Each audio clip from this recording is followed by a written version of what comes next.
Well, as Executive Director of the Manatee Education Foundation, we were one of the original group that got together to talk about grade level reading with United Way, the Manatee Community Foundation, and the school district. So, you know, it's fun to be part of something that we see. We know the importance of grade level reading, that children need to be reading by the time they reach the third grade. But also it's good to see the community involved and to keep things like this with inviting the GETs, which are the new enhancement technicians that are in our schools. So I'm just glad to be here. It's going to be fun to hear our speaker today, and we're excited about this, the way the school year is already going. So connected. Dennis, can you take 8-9 steps backwards, representing 8-9 steps of learning that he didn't get, because he didn't get to go to the preschool program.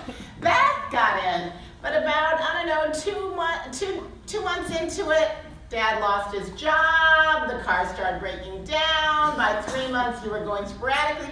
By 4 months, I said, you know, we don't have enough preschool slots for all the kids in this community, and I'm sorry, but you know, we're going to give your space to a kid who's really going to make use of this. Beth, can you take 4 steps back? But Marby, she's all right, she's there, she's ready to go. And because your Manatee has been investing in high-quality kindergarten teachers, so you got these great, exciting, engaging teachers. So you all got a great year with a kindergarten teacher. Marby, please take 8 steps forward, and you guys take the same size steps because you got an equally good kindergarten teacher.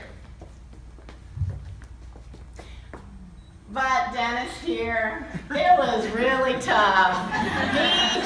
He had never been in kindergarten. He actually, you know, he kind of wasn't sure about this experience. He kept, and he was getting really nervous about it. So he started complaining to his mom every morning and got a stomach ache. She figures he's really got something going on, can't figure it out, so she keeps him home with her.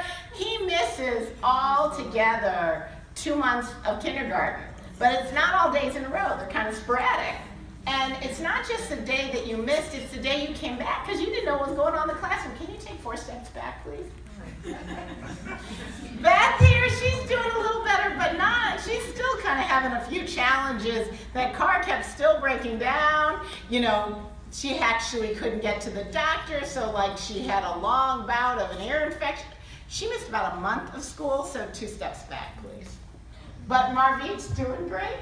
She's really excited, she's really engaged, and because she's so engaged, she went to this, her family found this great program that you guys started because you had this great grade level reading campaign, right, going on at the library.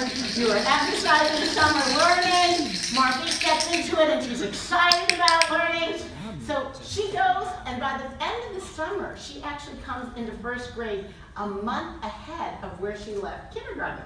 1 step forward. But Dennis here, he's not so sure about this reading thing, this book stuff.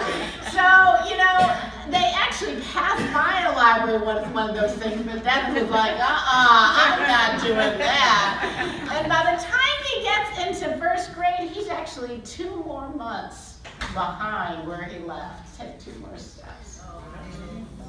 Beth just kind of stayed where she was. Okay, if we don't interrupt this cycle, who's reading by the end of 3rd grade? Yes, sir. Thank you so much.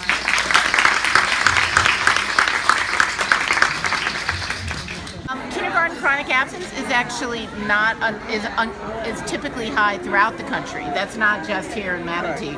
That's a normal trend that we're seeing. I see it in schools and school districts all across the place. But I also think there's an extra challenge in kindergarten, which is that families often don't. Well, several things happen in kindergarten.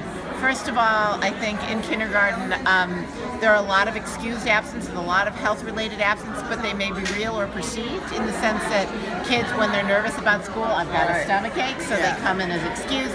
And then you combine that with the fact that families and community members, a lot of us think of kindergarten still as sort of a nice informal, you know, just getting into school, as opposed to this is real school. And one of the challenges of kindergarten has changed so much.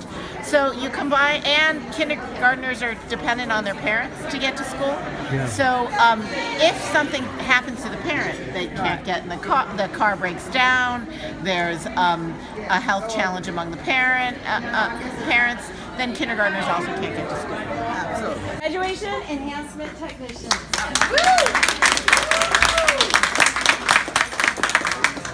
These are our boots on the ground. We have one in every Title I school, and they are focused on reducing absenteeism by creating positive relationships with children and parents and trying to create a positive culture at their schools.